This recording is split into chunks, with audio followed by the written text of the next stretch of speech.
ஆறாவது மந்திரம். தஸ்யக ஏதஸ்ய புருஷஸ்ய ரூபம் யதா மாகாரஜனம் வாசக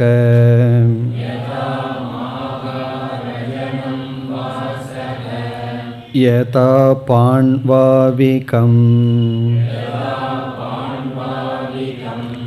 யதா இந்திரகோபக யதா அக்னிரர்ச்சிஹி யதா புண்டரீகம் ததா சக்ருத் வித்யுத்தம் சக்ருத் வித்யுத்தா இவ ஹவா அஸ்ய ஸ்ரீர் பவதி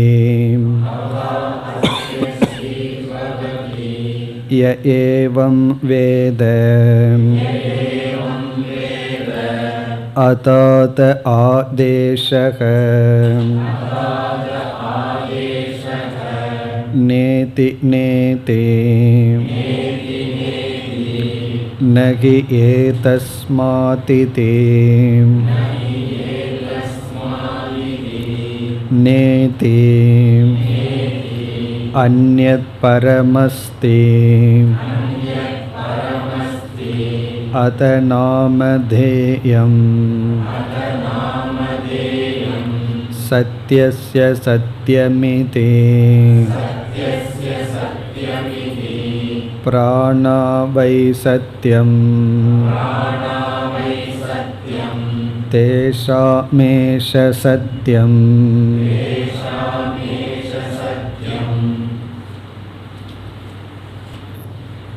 இந்த மந்திரத்தில் 2 பகுதிகள் இருக்கின்றன என்று பார்த்தோம். முதல் பகுதியில் நம்முடைய வாசனாமய பிரபஞ்சமும் அமூர்த்த பிரபஞ்சத்தில் அடங்குகின்றது.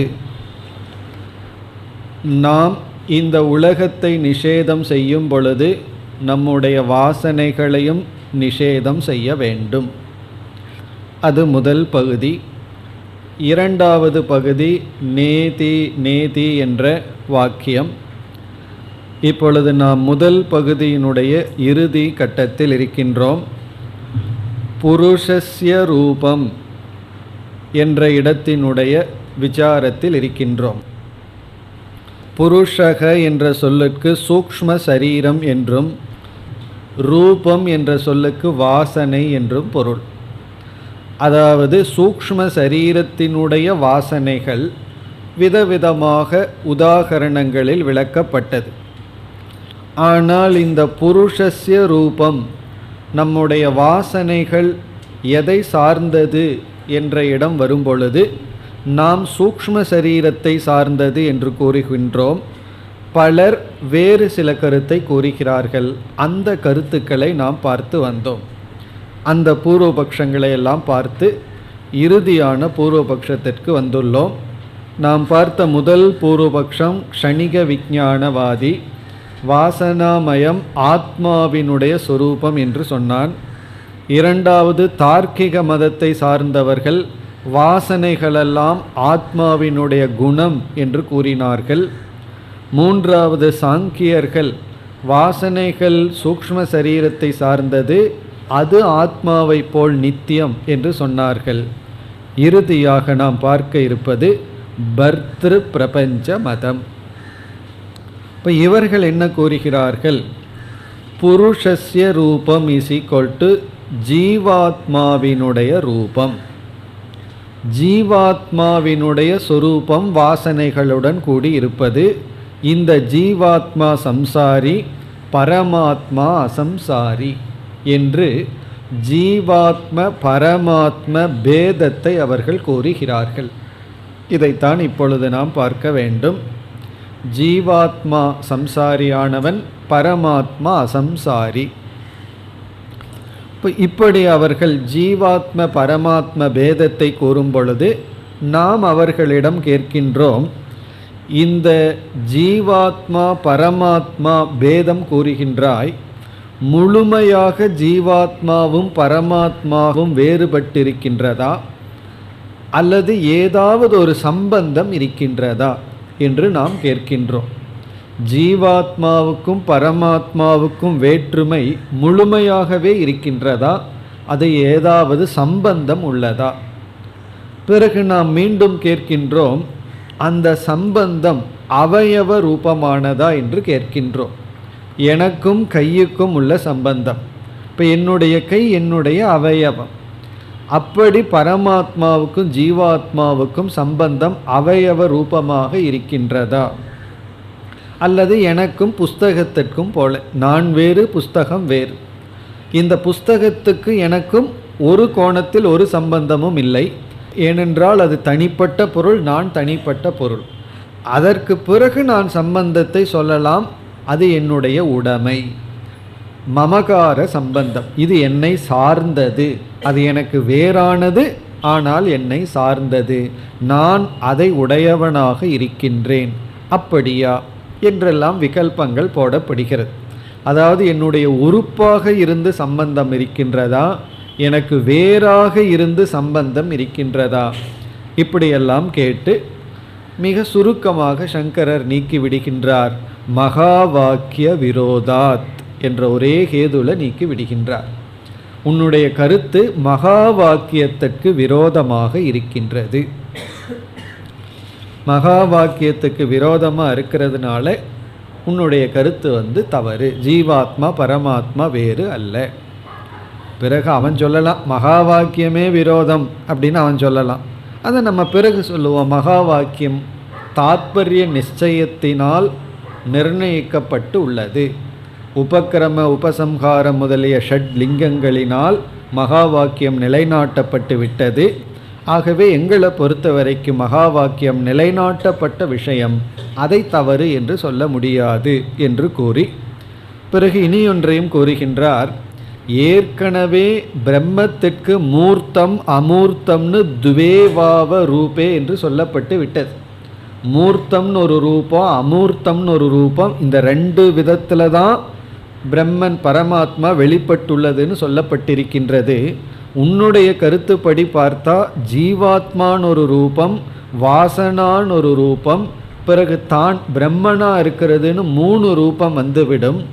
ஆகவே இந்த இடத்திலேயே பிரம்மனுக்கு 2 ரூபம், 2 விதத்தில் அதனுடைய வெளிப்பாடு மூர்த்தம் அமூர்த்தம். ஆகவே அனைத்தையும் மூர்த்தாமூர்த்தத்திற்குள் அடக்க வேண்டும் என்று கூறி இந்த விசாரம் முடிவடைகின்றது. இப்போ நம்ம இந்த மந்திரத்தில் தஸ்யக ஏதஸ்ய புருஷஸ்ய ரூபங்கிற வாக்கியத்திற்கு பாஷ்ய விசாரத்தை பார்த்து முடித்துள்ளோம். மற்ற பகுதிகளையும் நாம் பார்த்து முடித்துள்ளோம்.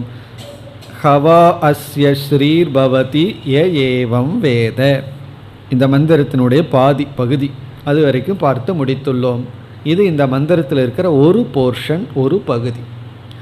இதனுடைய சுருக்கம் என்ன என்றால், நம்முடைய வாசனைகளும் சேர்ந்து நீக்கப்பட வேண்டும், வாசனாக்ஷயத்தை நாம் செய்ய வேண்டும். அதை எப்படி பண்ண வேண்டுங்கிற விஷயத்தையும் நம்ம பார்த்தோம். ராஜச தாமச வாசனைகளை தவத்தின் மூலமாக சாத்விகமாக மாற்றி, சாத்விகமான வாசனைகளை சம்ஸ்காரங்களை நாம் நிஷேதத்தின் மூலமாக நீக்க வேண்டும். இதுதான் சாரம். இதை நம்ம புரிஞ்சிட்டோம்னா நம்ம சம்பிரதாயப்படி உண்மையை உணர்ந்துட்டோம்னு அர்த்தம். அதாவது ராஜச தாமச வாசனைகளை நம்ம தவத்தின் மூலமாக சாத்விக வாசனையாக மாற்றணும், சாத்விக வாசனைகளை நிஷேதத்தின் மூலமாக நீக்க வேண்டும். அப்படின்னு என்ன, அதற்கு பிறகு என்ன ஓட்டங்கள் இருக்கும், நம்ம சாதாரணமாக வாழ்ந்துட்டு இருப்போம், ஆனால் பாதிக்க மாட்டோம். ஏன் பாதிக்க மாட்டோம்? அதில் இருக்கிற அந்த ரியாலிட்டி, இருப்புங்கிற தன்மையை நாம் அறிவினால் நீக்கி விட்டோம். வேறொருவர் மனிதரை பார்க்கிறோம், அவருடைய மனதில் சில குறைகளை எல்லாம் நம்ம பார்க்கிறோம். அந்த குறையினால் நம்ம பாதிக்கப்பட மாட்டோம். காரணம் என்ன சொல்லுவோம்? அது அவருடைய குறை, அவருடைய தோஷம்னு சொல்லுவோம். அதே போல நம்முடைய மனதில் இருக்கின்ற சாத்விக ராஜச தாமச விருத்திகள் இருக்கும். அதையே பார்க்கும் பொழுதும் நான் மனமாக இருந்தால் அந்த குறை என்னுடைய குறை, நான் மனமல்ல என்று உணர்ந்தால் அது மனதினுடைய குறை, என்னுடைய குறை அல்ல. அப்படி நம்முடைய மனதையே திருஷ்யமாக பார்த்து நீக்கி விடுதல். இப்படி நீக்கணும்னா ராஜச தாமச அதர்மமான விருத்திகளெல்லாம் நீங்கி தர்மத்திற்கு நம்ம இருக்க வேண்டும். இப்போ தர்மத்தின் துணை கொண்டு அதர்மத்தை நீக்கி ஞானத்தின் துணை கொண்டு தர்மத்தை நீக்குகின்றோம். சர்வ தர்மான் பரித்யஜ்யங்கிற இடத்துலையும் அங்கே ஞானத்தின் துணை கொண்டு தர்மத்தை நீக்குகின்றோம். அதுதான் இங்கு வாசனைகளை நேதி நேதிங்கிற வாக்கியத்தின் மூலமாக நாம் நீக்குகின்றோம். இதுதான் முதல் பகுதியினுடைய சாரம். இனி நாம் இதனுடைய இரண்டாவது பகுதிக்கு செல்கின்றோம். அதுதான் மிக முக்கியமான பகுதி. இப்போ மந்திரத்துக்குள்ள அதாத ஆதேசக கண்டுபிடிக்க முடிஞ்சதோ? பிருகதாரண்யத்துக்குள்ளே போகிறதே கஷ்டம். அதுக்குள்ளே போய் ஆறாவது மந்திரத்தில் போய் இடையில் இருக்கு அதாத ஆதேசக.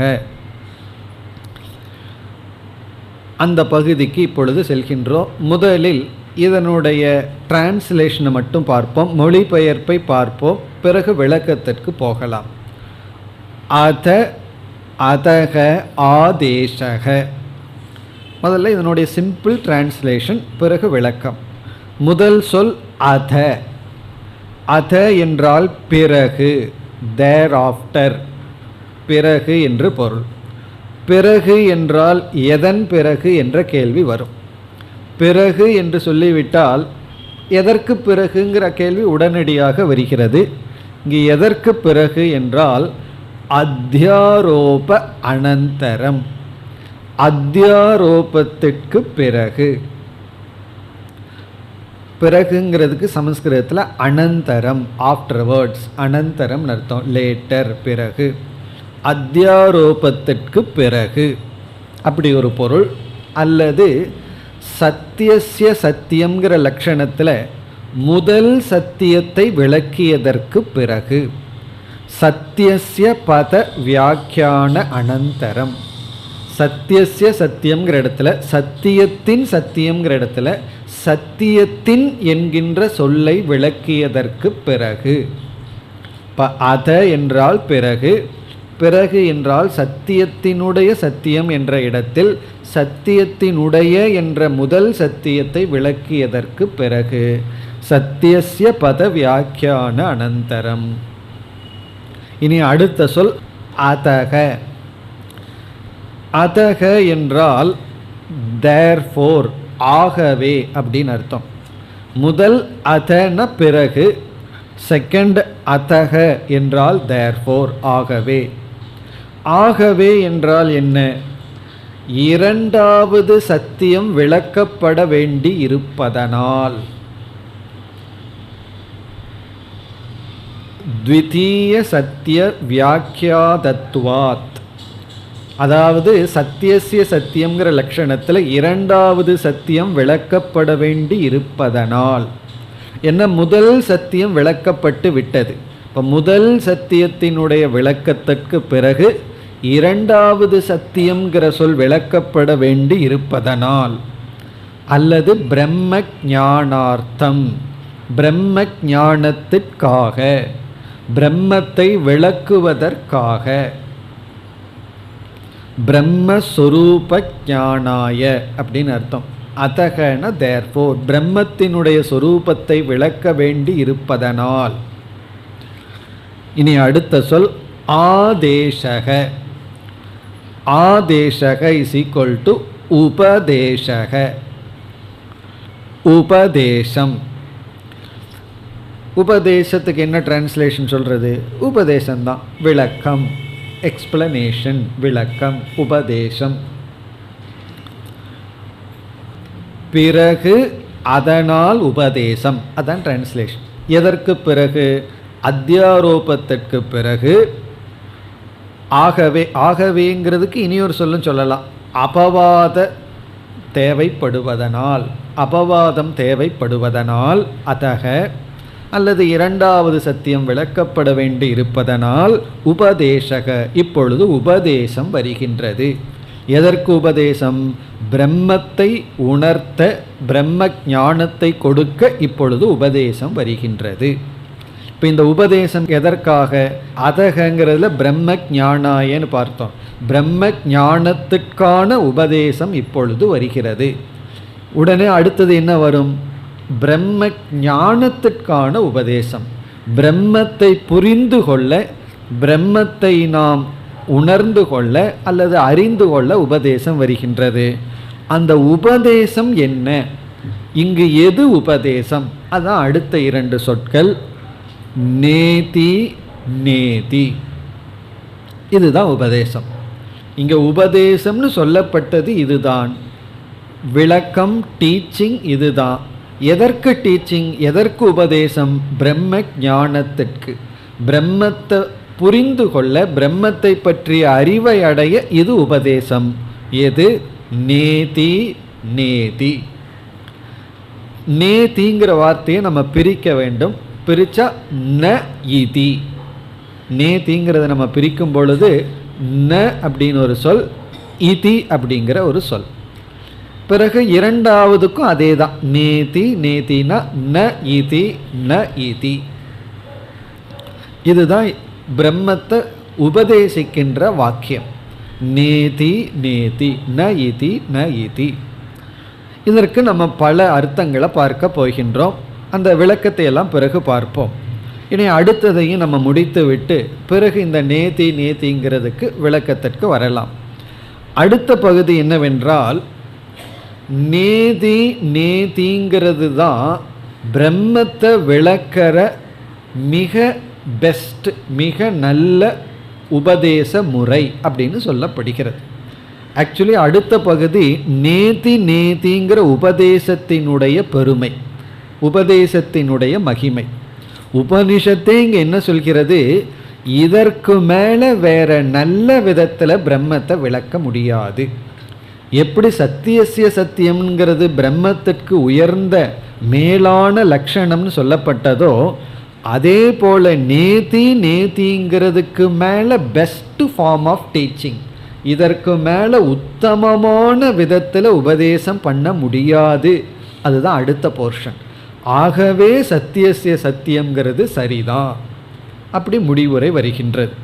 இப்போ அடுத்த பகுதி பெஸ்ட் ஃபார்ம் ஆஃப் டீச்சிங்னு நேதி நேதியினுடைய மகிமை. அது எப்படின்னு இப்பொழுது பார்ப்போம். நகி ஏதஸ்மாத் இதி நேதி. நகி ஏதஸ்மாத் இதிங்கிறதுக்கு அப்புறம் நேத்தின்னு ஒரு இருக்கு, அதை முதல்ல எடுத்துக்கணும். ந இத்யன்யத் பரமஸ்தின்னு. இப்போ நேதி அப்படிங்கிற ஒரு வார்த்தை எடுத்துட்டு நேதி இதி, அதாவது நேதி என்கின்ற ஏதஸ்மாத், இதற்கு, ஏதஸ்மாத்ங்கிறது இதை காட்டிலும், இதை காட்டிலும் அர்த்தம். எதை காட்டிலும்னா நேதி இதி, நேதி என்கின்ற இந்த உபதேசத்தை காட்டிலும், நேதி என்கின்ற இந்த உபதேசத்தை காட்டிலும். அப்போ இதில் இலக்கணப்படி வாக்கியம் எப்படி வரும்னா, நேதி பிராக்கெட்டில் போட்டு, கொட்டேஷனில் போட்டு, இதி ஏதஸ்மாத். அங்கே நேதிங்கிறது ஒரு கொட்டேஷன், அங்கே ஒன்று தான் இங்கே சொல்லப்பட்டுள்ளது, ரெண்டையும் சேர்த்துக்கணும். நேதி நேதி என்கின்ற நேதி இதி ஏதஸ்மாத், நேதி என்கின்ற இதற்கு மேலான அந்யத் பரம் நாஸ்தி நஹி அஸ்தி. அந்யத் பரம்னா வேறு பெட்டர் டெஃபினிஷன், வேறு நல்ல உபதேசம் நஹி, நஹின்னு முதல்ல இருக்கு, நஹின ந அஸ்தி கிடையாது. அந்யத் பரம் ந அஸ்தி நஹி அஸ்தி. நேதி என்பதை காட்டிலும் பிரம்மத்தை விளக்க வேறு ஒரு பரம், பரம்னா வேறு ஒரு உபாயம், வேறு ஒரு வாக்கியம் கிடையாது. அத நாமதேயம், ஆகவே பிரம்மத்துக்கான ரகசியமான பெயர். அதன ஆகவே நாமதேயம். நாமதேயம்னா ஏற்கனவே பிரம்மத்திற்கு ஒரு சீக்ரெட் நேம் கொடுக்கப்பட்டுள்ளது. அது என்ன? அந்த சீக்ரெட் நேமை சொல்லி உபனிஷத் இங்கு முடிவுரை செய்கின்றது. சத்யஸ்ய சத்தியம் இதி. பிரம்மத்திற்கு ரகசியமான ஒரு பெயர் சத்தியத்தினுடைய சத்தியம் என்பது. இது பிரம்மத்திற்கான நாமதேயம், ரகசியமான பெயர். ஏன் என்றால் இந்த பிரம்மத்தை நேதி நேதிங்கிற விதத்தில் தான் நன்கு விளக்க முடியும். ஆகவே பிரம்மத்திற்கு சத்தியஸ்ய சத்தியம்ங்கிறது பெஸ்ட் டெஃபினேஷன். பிறகு உபனிஷத் நமக்கு ஞாபகப்படுத்துகிறது, முதல் சத்தியத்திற்கு என்ன பொருள்? பிராணாவை சத்தியம். அது அங்கே இருக்கிற அதே வாக்கியம்தான். பிராணந்தா முதல் சத்தியம், தேஷாம் ஏஷ சத்தியம். அந்த பிராணனுக்கு சத்தியமாக இருப்பது பிரம்மன். தேஷாம் பிராணானாம் ஏஷக சத்தியம். இது சத்தியம். இதெல்லாம் அப்படியே இருக்கிற உபனிஷத்தை அப்படியே பாடியாக எடுத்து இங்கே போடு. அங்கே இருக்கிற பகுதியை அப்படியே எடுத்து இங்கே வருகின்றது. இப்போ இந்த இடத்துல நமக்கு வந்த வாக்கியம் நேதி நேதிங்கிறது தான் நமக்கு கிடைச்ச உபதேசம். பிரம்மத்தை புரிஞ்சுக்கிறதுக்கு இங்கு அறிமுகப்படுத்திய உபதேசம் நேதி நேதி. நேதி நேதின்னு சொல்லிட்டு நேதி என்கின்ற இதற்கு வேறாக அந்நியத் பரம், இந்த லட்சணத்திற்கு அந்நியமான வேறொரு லட்சணம் நஹி அஸ்தி, கிடையாது. இப்போ இதுதான் பெஸ்ட் டெஃபினேஷன். இதுதான் இதனுடைய டிரான்ஸ்லேஷன். இப்பொழுது நம்ம அதாத ஆதேசகங்கிற இடத்துல பொருளை பார்த்து விட்டோம். அதற்கு விளக்கம் நமக்கு தேவையில்லை. ஏன்னா அதங்கிறது பிறகுன்னு பார்த்தோம். பிறகுனா எதற்கு பிறகு? அத்தியாரோபம் செய்ததற்கு பிறகு அல்லது முதல் சத்தியத்தை விளக்கியதற்கு பிறகுன்னு பார்த்துட்டோம். அதகன பிரம்மன் விளக்கப்பட வேண்டி இருப்பதனால் அல்லது அபவாதம் செய்ய வேண்டி இருப்பதனால் உபதேசக பிரம்மத்தை விளக்குகின்ற உபதேசம் எது? நேதி நேதி. இனி நாம் இந்த நேதி நேதிங்கிறதனுடைய விளக்கத்திற்கு வருகின்றோம். இதற்கு பல கோணங்களில் விளக்கம் பார்க்க போகின்றோம். 6 பொருளை நம்ம பார்க்க போகிறோம். 6 அர்த்தத்தை இதற்கு நம்ம பார்க்க போகின்றோம். நேதி நேதிங்கிறதுக்கு இப்பொழுது முதல் அர்த்தம், முதல் எக்ஸ்பிளனேஷன், முதல் விளக்கம். இப்போ முதல் விளக்கம் நேதி நேதிங்கிற இடத்துல 2 இடத்துல இதிங்கிற சொல் வருகின்றது. ந இதி ந இதி அப்படின்னு வருது. நமக்கு சமஸ்கிருதம் தெரியாட்டியும் கூட இந்த ந அப்படிங்கிற வார்த்தைக்கு என்ன அர்த்தம்னு தெரிஞ்சுக்குவோம். இதி அப்படிங்கிற வார்த்தைக்கு என்ன அர்த்தம்னு நாம் இப்பொழுது தெரிந்து கொள்வோம். இந்த 2 சமஸ்கிருத சொல்லுக்கு மட்டும் அர்த்தம் தெரிந்து கொள்வோம். ந அப்படிங்கிற சொல் இல்லை என்பதை குறிக்கின்ற சொல். இது நெகேஷன், இல்லை. இப்போ அஸ்தி அப்படின்னா இருக்குன்னு அர்த்தம். அதற்கு முன்னாடி ந போட்டோம்னா ந அஸ்தி அப்படின்னா இல்லைன்னு அர்த்தம். இப்போ நம்ம ஒரு வெர்பு யூஸ் பண்ணுவோம். வெர்ப் அப்படின்னா ஒரு கிரியை, செயலை குறிக்கின்ற ஒரு சொல். அதற்கு முன்னாடி ந போட்டோம்னா அது இல்லை அப்படின்னு அது நீக்குவது. இப்போ செல்கிறான் அப்படின்னு தமிழில் சொல்லுவோம். அதுக்கு ஆப்போசிட்டாக சொல்லணும்னா என்ன பண்ணுவோம்? செல்லவில்லை அப்படின்னு சொல்லுவோம். அதற்கு சமஸ்கிருதத்தில் ந அப்படிங்கிறத போடணும். கச்சதி அப்படின்னா போறான்னு அர்த்தம். ந அப்படின்னு போட்டோம்னா போகவில்லை. ந கச்சதினா போகவில்லை. இந்த ந அப்படிங்கிறது எப்பொழுதுமே இல்லை அப்படிங்கிறத குறிக்கும். இது ஒரு நெகட்டிவ் பார்ட்டிக்கல், இல்லைங்கிற குறிக்கிற சொல் ந அப்படிங்கிறது. இந்த ந அப்படிங்கிறது வினை சொல்லோடு வரும்பொழுது ந அப்படின்னு தான் வரும். ஆனால் அதே ந அப்படிங்கிறது நவுனோடு வரும்பொழுது ஒரு ஆ சேர்த்து கொள்ளப்படும். இப்போ சுத்தம், சுத்திகி அப்படின்னு சொல்கிறோம், அல்லது சுத்தி அப்படின்னே வச்சுக்கோமே. சுத்தி அப்படிங்கிறது சுத்திகி அஸ்தி, தூய்மையாக இருக்கிறது. இப்போ நான் போடலாம் ந சுத்திகி அஸ்தினா தூய்மையாக இல்லை. இந்த ந அப்படிங்கிறது அஸ்தியோட சேரும், அதாவது வினைச்சொல்லோட சேரும். இதை வினைச்சொல்லோட சேர்த்தாம நவுனோட சேர்த்தும் பொழுது அது ஆவா மாறிடும். இப்போ சுத்திகி அசுத்திகி அது ஆன்னு மாறிடும். கமனம் அகமனம், செல்லுதல் செல்லாமை. அப்படி இந்த ஆ அப்படிங்கிறது ஒரு நெகட்டிவ், அது நவுனோட சேரும் பொழுது, நவுன்னா பெயர் சொல்லோடு சேரும் பொழுது, வினை சொல்லோடு சேரும் பொழுது அது நாவாகவே தான் இருக்கும். இந்த இடத்துல ஆங்கிறத பற்றி பிரச்சனை இல்லை, பட் இது தெரிஞ்சுக்கிறதுக்காக ஆ அப்படிங்கிறது ஒரு நெகட்டிவ் தான். ஆனால் அ கச்சதி அப்படி சொல்லிடக்கூடாது. இந்த ஆவை போய் வினைச்சொல்லோட சேர்த்திடக்கூடாது. வினைச்சொல்லோட சொல்லும்போது ந அப்படின்னு தான் சொல்லணும். நன்னா கிடையாது. ஆனாலும் அதுக்கு ஆப்போசிட்டான அர்த்தத்தை கொடுக்கும். அது வினைச்சொல்லோடு சேராது, பெயர் சொல்லோடு சேரும். சுத்தி அசுத்தி, கமனம் அகமனம், பாஷணம் அபாஷணம் அப்படி. ஆனால் பாஷணம் அஸ்தி அப்படின்னா ந பாஷணம் அஸ்தி, பாஷணம் பேச்சு கிடையாது, அந்த மாதிரி. இது நங்கிறதுனுடைய பொருள். இனி இதி அப்படிங்கிறதுக்கு பொருள், இதி அப்படின்னா இவ்விதம் அப்படின்னு ஒரு பொருள் இருக்கு, இது அப்படின்னு ஒரு பொருள் இருக்கு. இவ்விதம் அப்படின்னு ஒரு பொருள் இருக்கு, இது அப்படின்னு ஒரு பொருள் இருக்கு. திஸ் அப்படின்னு ஒரு பொருள், இன் திஸ் மேனர் அப்படின்னு ஒரு பொருள். திஸ் இப்படி அல்லது இது, இதம் அப்படின்னு அர்த்தம். இனி ஒரு பொருள் இவ்விதம், இன் திஸ் மேனர், இவ்விதம் அப்படின்னு ரெண்டு அர்த்தம் இருக்கு.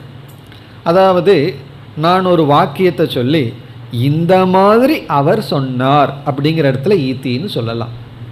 ஒரு வாக்கியத்தை நான் சொல்லி வேறொருவர் எங்கிட்ட ஒன்று சொல்கிறார், நீ படித்தையா அப்படின்னு கேட்குறார்.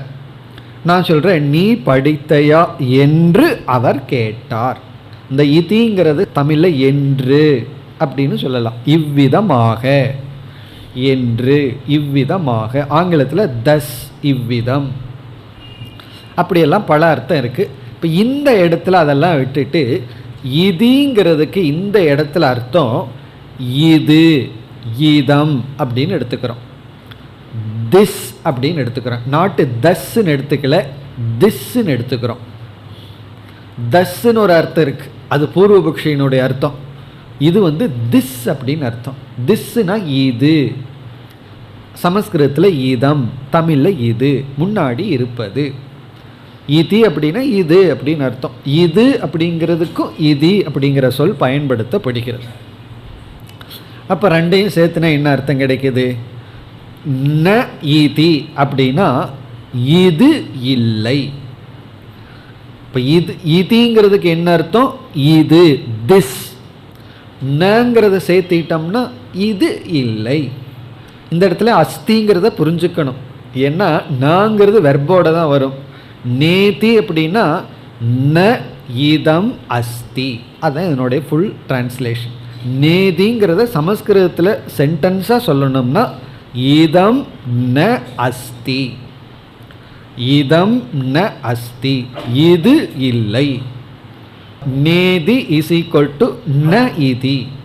ந இதியையும் நம்ம பிரித்து ப்ராப்பர் சென்டென்ஸில் சான்ஸ்கிரிட்டில் சொல்லணும். இதம் ந அஸ்தி. இந்த இதம்ங்கிற இடத்துல இ, இதிங்கிற இடத்துல இதம்னு போடுறோம். இந்த அஸ்திங்கிறத நம்ம சேர்த்திக்கிறோம். அப்போ தான் வாக்கியம் பூர்ணமாகும். இப்போ நேதி அப்படின்னா இது இல்லை, அதுதான் அர்த்தம்.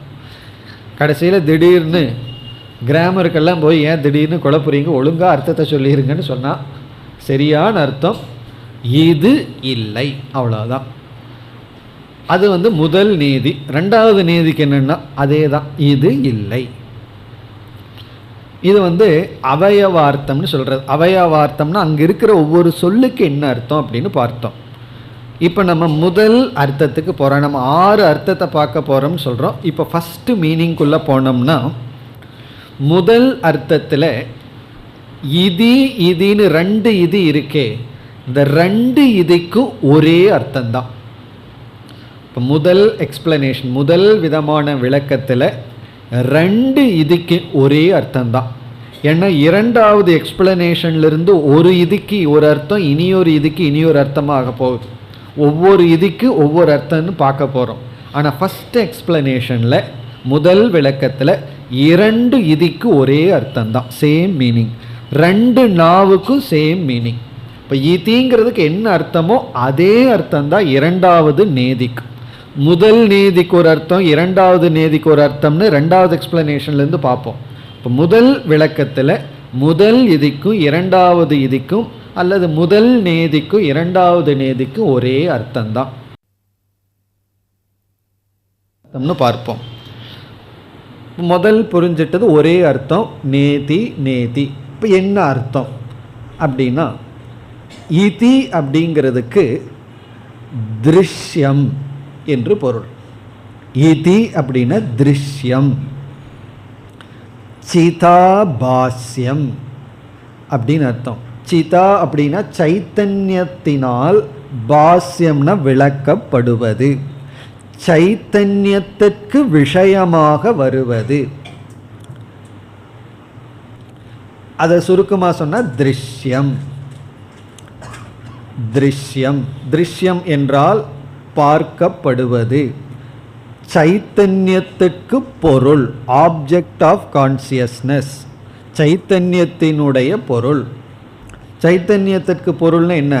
சர்வ அனாத்மா, எல்லா அனாத்மாக்களும், ஜட உலகம். அது ஸ்தூலமாக இருக்கலாம், சூக்ஷ்மமாக இருக்கலாம், எது வேண்டுமானாலும் இருக்கலாம்.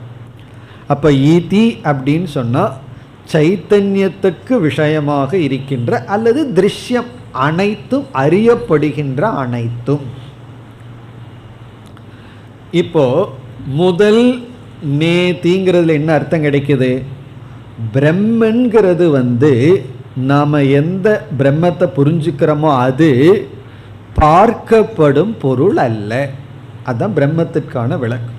எதையெல்லாம் நீ அனுபவிக்கிறையோ, எதையெல்லாம் பார்க்கிறையோ அது அல்ல. இப்போ நேதி அப்படிங்கிறது ந திருஷ்யம். ந திருஷ்யம்னா பிறகு என்ன இருக்கு? திருக், அதுதான் பிரம்மன். அது சொல்லப்படவே இல்லை, நம்ம புரிஞ்சுக்கிறோம். இந்த திருக்கு அறிஞ்சு கொண்டிருக்கின்றான அவனிடம் போய் நீ புரிஞ்சு கொள்ள வேண்டிய பிரம்மன் அறியப்படும் பொருள் அல்ல அப்படின்னு என்ன அர்த்தம்? அறிபவன், அறிவு சொரூபம். இப்போ ந இதி அப்படின்னா ந இதம். ந இதம்னா ந திருஷ்யம், அது திருஷ்யம் அல்ல, அறியப்படும் பொருள் அல்ல. அப்படின்னு என்ன? அறியப்படும் பொருள் எல்லாம் நீக்கப்பட்டு விடுகிறது. இப்போ நம்ம என்ன சொன்னோம்? இதி நேதி நேத்தின்னு ரெண்டு இருக்கு, ரெண்டுக்கும் ஒரே பொருள்னு சொல்லிட்டோம். அப்போ ரெண்டாவது நேதிக்கு என்ன அர்த்தம்? ந திருஷ்யம். முதல் நேதினா திருஷ்யம் அல்ல, திருஷ்யமெல்லாம் நிஷேதம் செய்யப்படுது, நீக்கப்படுகிறது. பார்க்கப்படும் பொருள்கள் அனைத்தும் பிரம்மன் அல்ல அப்படின்னு நீக்கப்படுகிறது. இரண்டாவதுக்கும் அதே பொருள் தான்.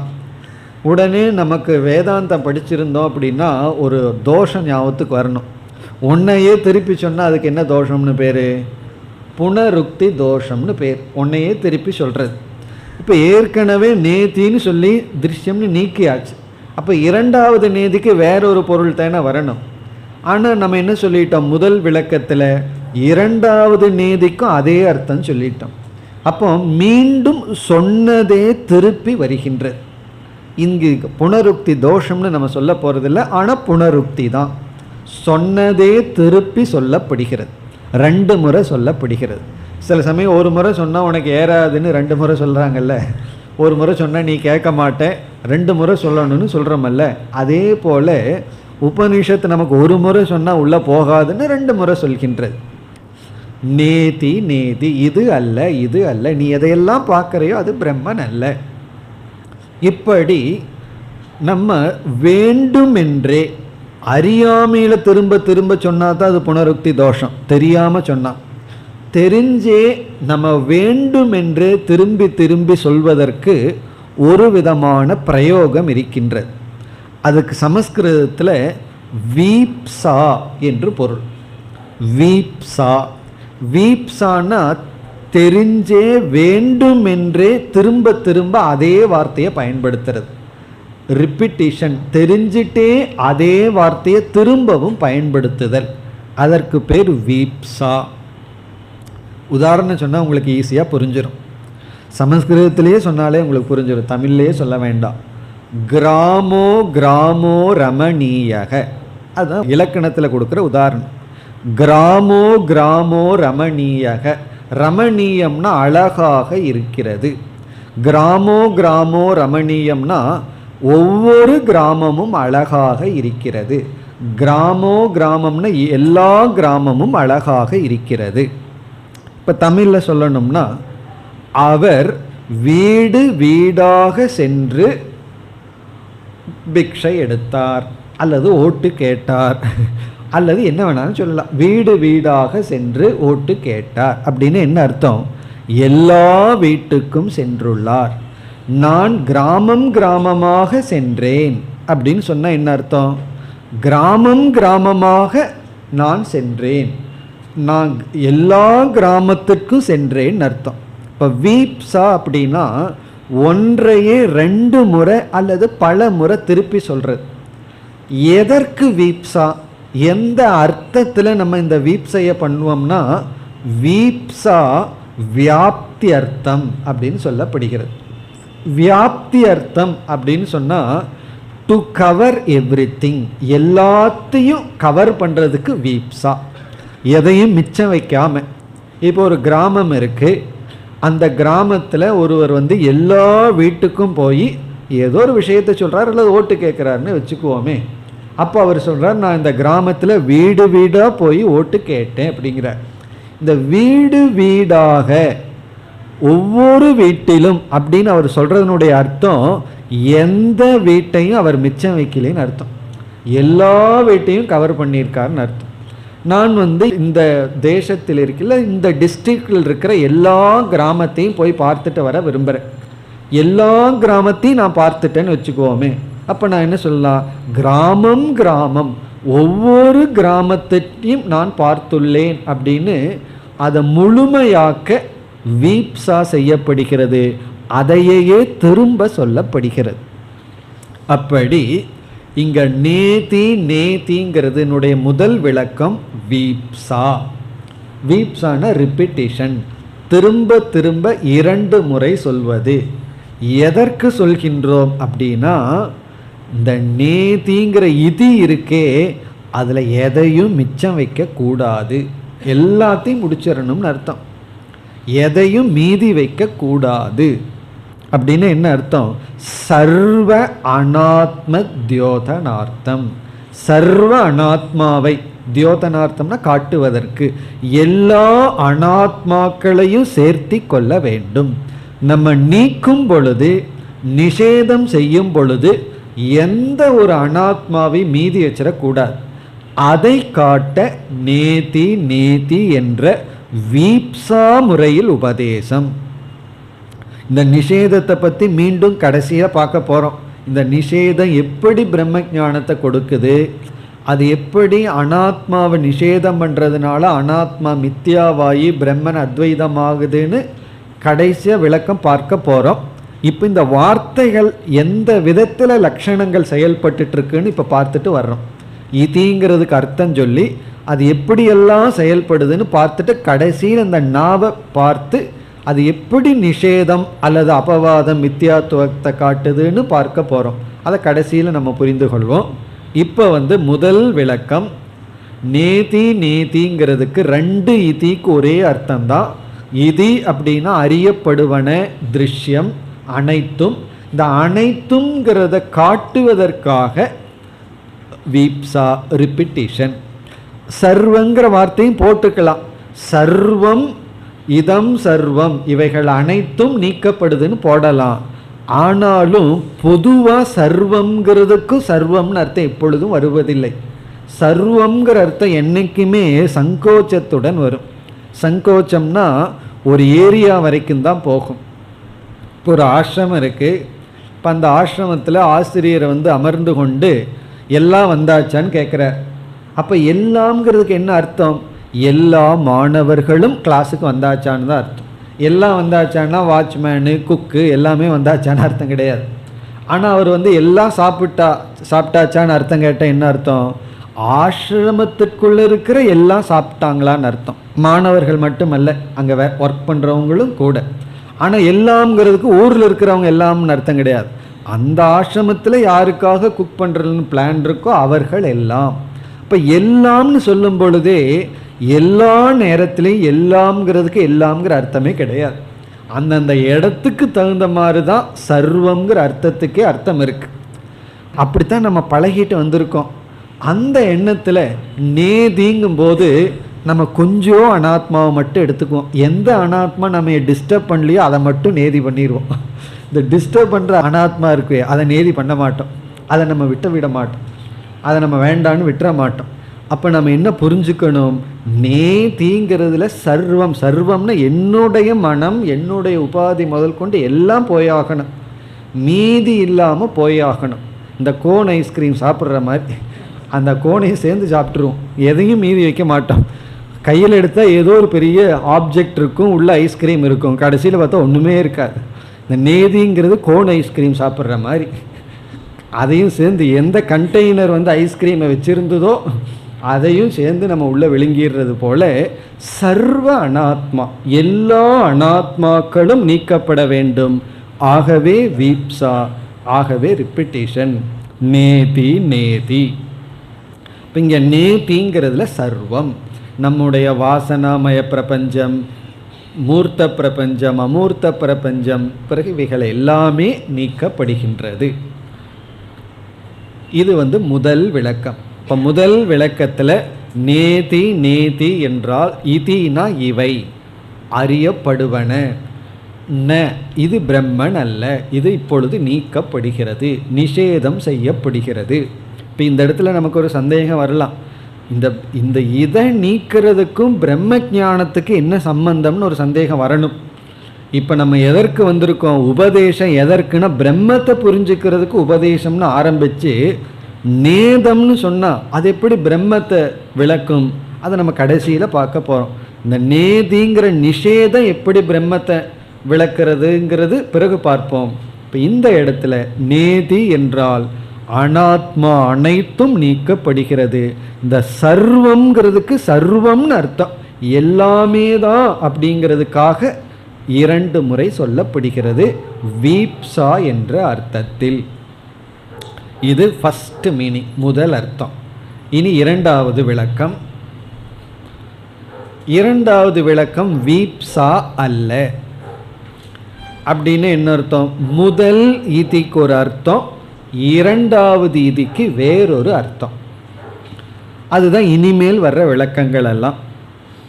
இப்போ முதல் இதி இஸ் ஈக்குவல் டு மூர்த்த பிரபஞ்சம், மூர்த்த பிரபஞ்சம். இரண்டாவது இதி அமூர்த்த பிரபஞ்சம்.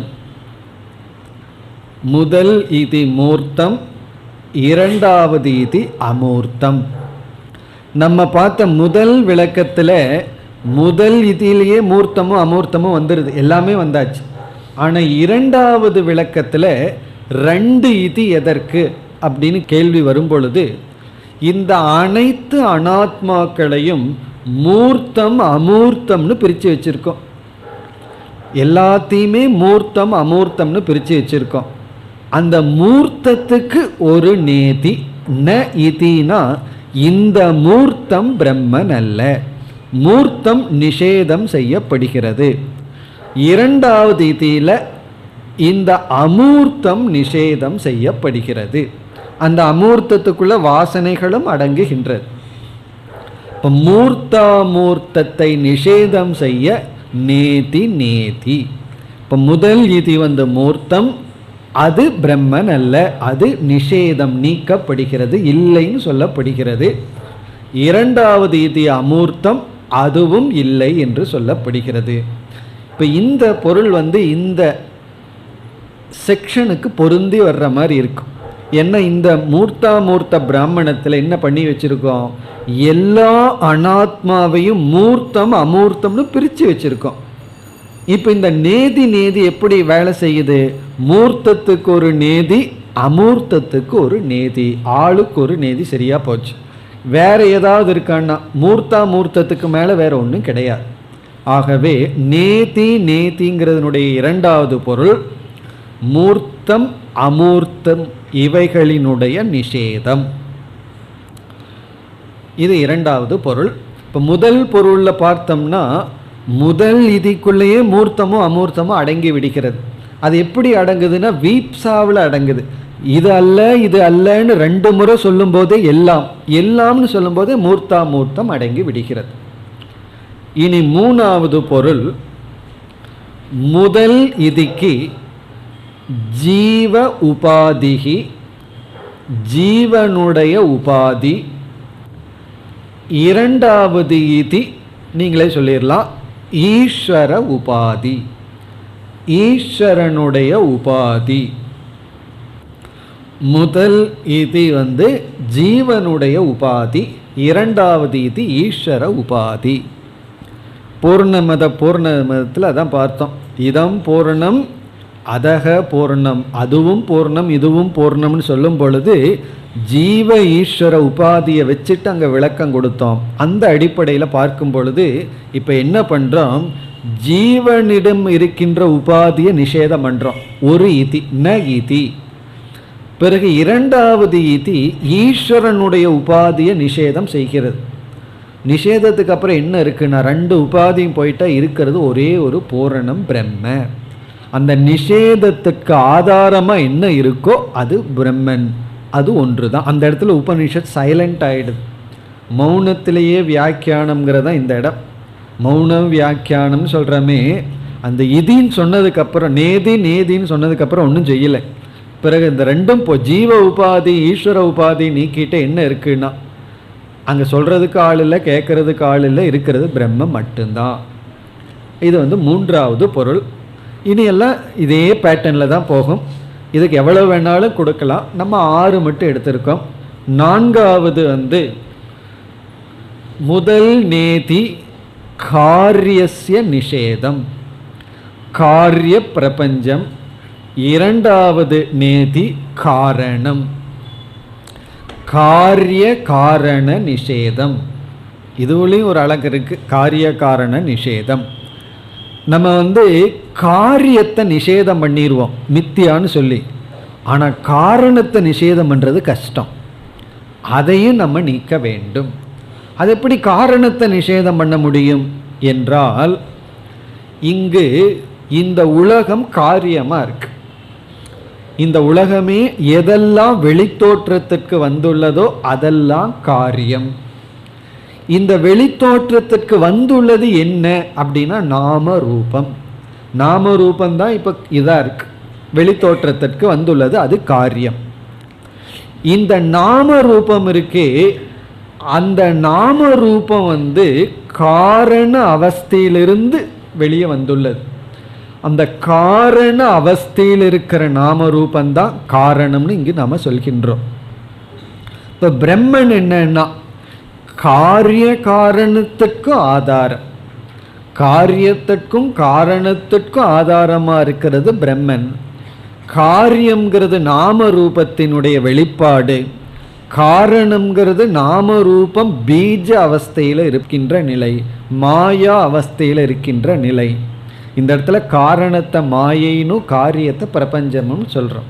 இந்த 2ம் நீக்கப்படுகிறது, மாயையும் நீக்கப்படுகிறது, மாயையினுடைய வெளிப்பாடும் நீக்கப்படுகிறது. மாயைக்கு ஒரு நேதி, மாயையினுடைய காரியத்திற்கு ஒரு நேதி. இது 4வது பொருள்.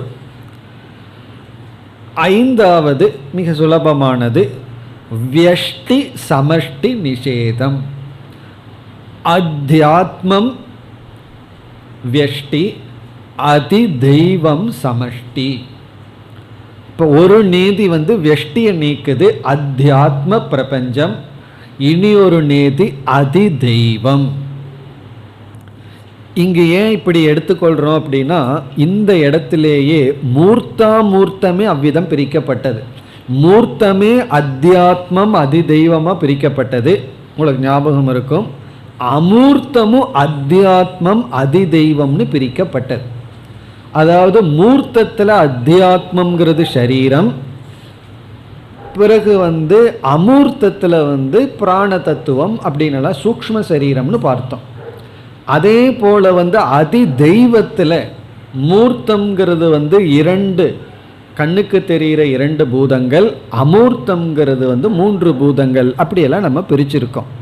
இப்போ இவ்விதம் அத்தியாத்மம் அதிதெய்வம்னு மூர்த்தாமூர்த்தத்தையே பிரித்ததுனால அனைத்து அத்தியாத்மத்துக்கு ஒரு நேதி, அதாவது வெஷ்டிக்கு ஒரு நேதி, சமஷ்டிக்கு ஒரு நேதி. அந்த அத்தியாத்மத்திற்குள்ள மூர்த்த அத்தியாத்மம் அமூர்த்த அத்தியாத்மம்னு இருக்கும். அதி தெய்வத்தில் மூர்த்த அமூர்த்த அதிதெய்வம் அப்படியெல்லாம் இருக்கும். அதெல்லாம் நீக்கப்படுகின்றது. இனி ஆறாவதாக, இந்த உலகத்தில் நம்ம வாழ்ந்துட்டு இருக்கோம். இந்த உலகத்துக்கும் நமக்கும் எது டிவிஷன் ஆகுது அப்படின்னு சொன்னால், நம்முடைய சரீரம் இந்த பிரபஞ்சம்னு பேதமாக இருக்கு. யார் இந்த உலகத்தை அனுபவிக்கிறார்கள் அப்படின்னு ஒரு கேள்வி.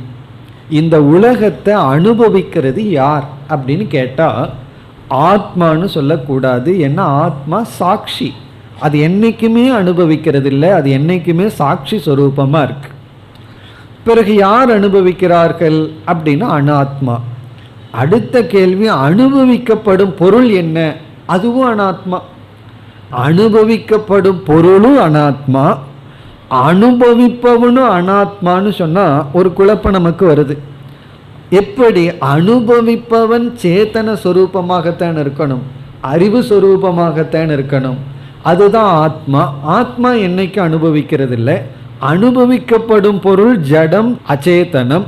அப்போ எப்படி அப்படின்னு ஒரு சந்தேகம் நமக்கு வரும். அப்போ நம்முடைய பதில் என்னன்னு சொல்கிறோம்னா, இந்த அனாத்மா இரண்டாக பிரிக்கப்படுகிறது. அனாத்மாவே ஒன்று சேதனத்துடன் சம்பந்தப்பட்ட அனாத்மா, இனி ஒன்று ஜடமான அனாத்மா. சேதனத்துடன் சம்பந்தப்பட்டு சேதனமாக காட்சியளிக்கின்ற அனாத்மா நம்முடைய ஸ்தூல சூக்ஷ்ம சரீரம். நம்முடைய ஸ்தூல சூக்ஷ்ம சரீரமும் ஜடமான அனாத்மா தான். ஆனால் அது என்றைக்குமே சேதனத்தோடு சம்பந்தப்பட்டு சேதனமாகவே இருக்கு. அப்போ என்ன சொல்கிறோம்? சேதனத்துடன் சம்பந்தப்பட்ட அனாத்மா கர்த்தா போக்தா, நம்முடைய ஸ்தூல சூக்ஷ்ம சரீரம்.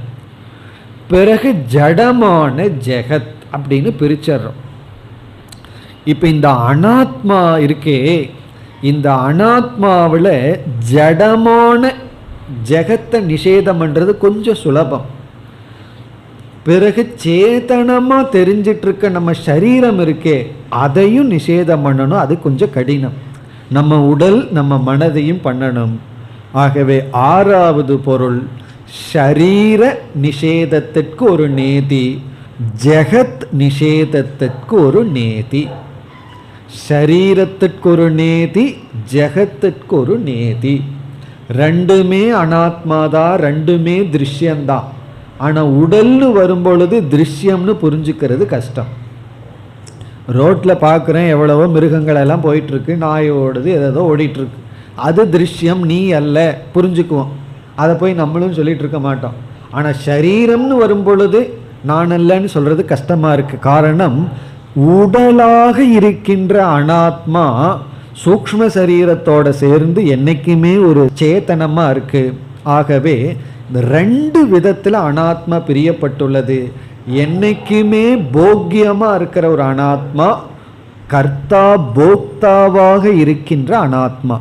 செயல் செய்கின்ற உடல் மனம் அதுவும் அனாத்மா, செயலினுடைய விளைவை அனுபவிக்கின்ற உடல் மனம் அதுவும் அனாத்மா. பிறகு போக்கியம் அனுபவிக்கப்படுவதாக மட்டும் இருக்கின்ற ஒரு அனாத்மா. இந்த நேதி என்ன பண்ணுதுன்னா ரெண்டுக்கும் நேதி நேதி ரெண்டையும் சேர்த்து நீக்கணும். போக்கியத்தையும் நீக்கணும், கர்த்தா போக்தாவையும் நீக்கணும். ஆகவே ஷரீரத்துக்கு ஒரு நேதி, ஜெகத்திற்கு ஒரு நேதி. இப்படி இந்த நேதிங்கிறதுக்கு இவ்வளவு அர்த்தம் நம்ம பார்க்கலாம். கடைசியாக சர்வம், எல்லாம். இந்த எல்லாம்ங்கிறத சரியாக புரிஞ்சிட்டோம்னா வேலை முடிஞ்சுது. இந்த எல்லாம்ங்கிறதுல நம்ம ஆளை விட்டுருவோம். ஆள் ஆர் பிரம்மன்னு சொல்லிட்டு இந்த ஆளை விட்டுருவோம், நம்ம சொல்கிற ஆளை விட்டுருவோம். ஆள் ஆர் பிரம்மன், அந்த ஆள்ங்கிறதுல நானும் வர்றேனே. அதனால இந்த ஆல் எவ்ரி திங், அந்த எவ்ரி திங் அப்படிங்கிறது எவ்ரி திங். அதுக்காகத்தான் இவ்வளவு கஷ்டப்பட்டு உபநிஷத் சொல்லுது. படாத பாடு ஏன் உபனிஷத் பற்றி இப்படி சொல்லுதுன்னா, எல்லாம் இஸ் ஈக்குவல் டு எல்லாம். அதில் எக்ஸப்ஷன் கிடையாது, விதிவிலக்கு இல்லை. எல்லா அனாத்மாக்களும் நீக்கப்பட வேண்டும். இதில் உண்மையிலேயே நேதிங்கிறதுக்கு உண்மையான அர்த்தம் இது வரைக்கும் பார்த்து முடிக்கல, கொஞ்சம் தான் பார்த்துருக்கோம். எல்லாம்னா எல்லான்னு தான் பார்த்துருக்கோம். இனித்தான் ஒரு பெரிய பூர்வபக்ஷம் வருகின்றது, பெரிய சந்தேகம் ஒன்று வருது. அது என்ன அப்படின்னா, பிரம்மத்தை நான் புரிஞ்சுக்கிறதுக்கு இந்த வாக்கியத்தை படிக்க வந்தேன். உபனிஷத்து என்ன சொல்லியிருக்கு? அதாத ஆதேசக. ஆதேசம்னா உபதேசம். எதற்கு உபதேசம்? பிரம்ம ஞானார்த்தம்னு பார்த்தோம். இப்போ பிரம்மத்தை புரிஞ்சுக்கிறதுக்கு நான் வரும்போது உபனிஷத்து இல்லை இல்லைன்னு சொல்லுது. நான் எதை புரிஞ்சுக்கிறதுக்கு வர்றேன்? யாரை இருக்கிறதாக புரிஞ்சுக்கிறதுக்கு வர்றேன், யாருனுடைய இருப்பை புரிஞ்சுக்கிறதுக்கு வந்திருக்கேன். ஏதோ ஒன்று இருக்கு, அதை தெரிஞ்சுக்கலான்னு வந்தா இல்லைன்னு சொன்னால் பரவாயில்ல, மீதி இல்லாமல் இல்லைன்னு வேற சொல்லுது. அப்போ எனக்கு என்ன எண்ணம் ஏற்படும்? இப்போ சூன்யந்தான் பிரம்மன். அதனால தான் சூன்யவாதமே வந்துள்ளது. இந்த சூன்யவாதம் ஏன் வந்துள்ளது? இந்த நேதி நேதி அறகுறையாக கேட்கும் பொழுது தான். அடுத்த கிளாஸுக்கு வராமல் விட்டுட்டா சூன்யவாதம்னு அர்த்தம். ஏன்னா இந்த கிளாஸில் என்ன பண்ணிட்டோம், எல்லாத்தையும் வேண்டாம் வேண்டாம்னு சொல்லிட்டோம், இதோடு நின்றுட்டோம்னா அப்போ ஒன்றுமே இல்லை தானே. பிரம்மத்தை புரிஞ்சுக்கிறதுக்கு நான் வந்தேன்னு சொன்னால் நேதி நேதின்னு எதுவுமே இல்லை அப்படின்னு சொல்லி, இப்போ பிரம்மங்கிறது எதுவும் அற்றது, ஒன்றுமே இல்லை, இல்லாதது, அப்படித்தான உபதேசம் நமக்கு வருகின்றது என்ற ஒரு பெரிய சந்தேகம் நமக்கு வருகின்றது. அதற்கு நாம் பதிலை அடுத்த வகுப்பில் பார்ப்போம். ஓம் பூர்ணமத பூர்ணமிதம் பூர்ணாத் பூர்ணமுதச்யதே பூர்ணஸ்ய பூர்ணமாதாய பூர்ணமேவாவசிஷ்யதே. ஓம் சாந்தி சாந்தி சாந்தி.